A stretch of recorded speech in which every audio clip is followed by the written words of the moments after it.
everyone. I hope you guys are having slash did have a good Labor Day weekend. I just wanted to speak to you a little bit about what our first essay assignment is going to look like. So, as you'll notice on the assignment, there are some very specific things that I'm looking for in this essay. It's very much not just write a 6 to 7 page research paper. I'm really looking to see that you have grasped over the rhetorical terms that we've been using in our readings and our discussion posts. And I want you to be applying these terms to 4 sources.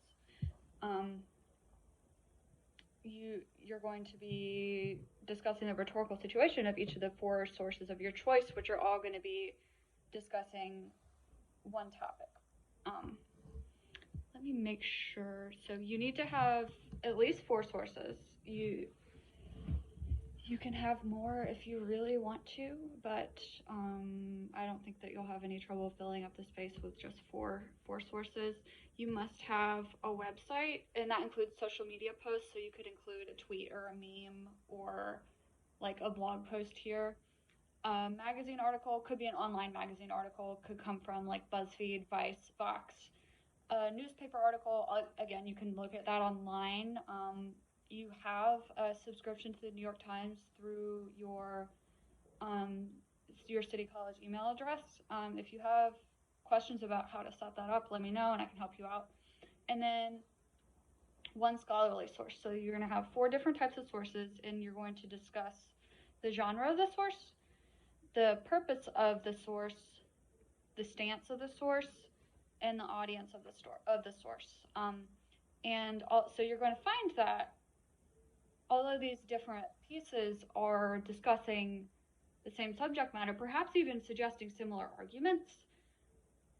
The way in which they do so is very different based upon the context of being like a BuzzFeed article is written entirely different from a New York Times article is written entirely different from a scholarly source, and that's largely because they have different audiences. Okay, and then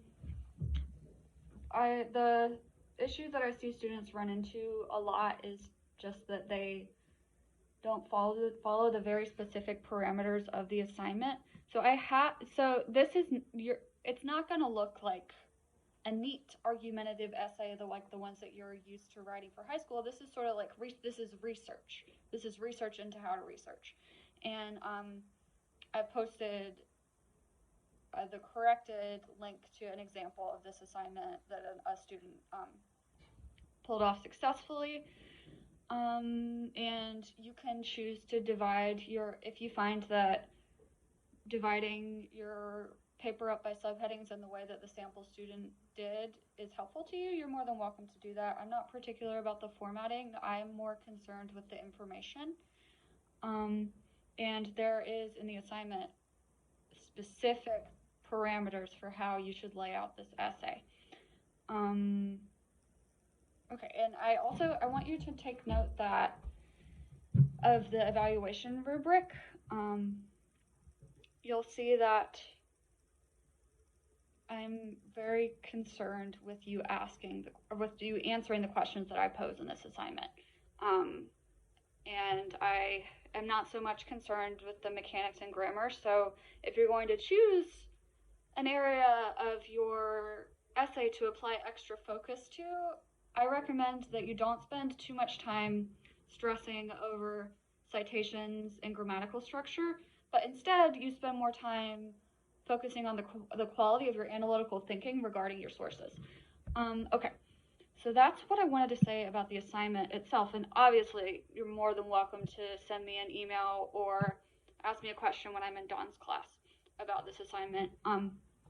The first piece and this assignment is going to be heavily scaffolded, and what that means is you're going to be turning it in small pieces over the course of a few weeks.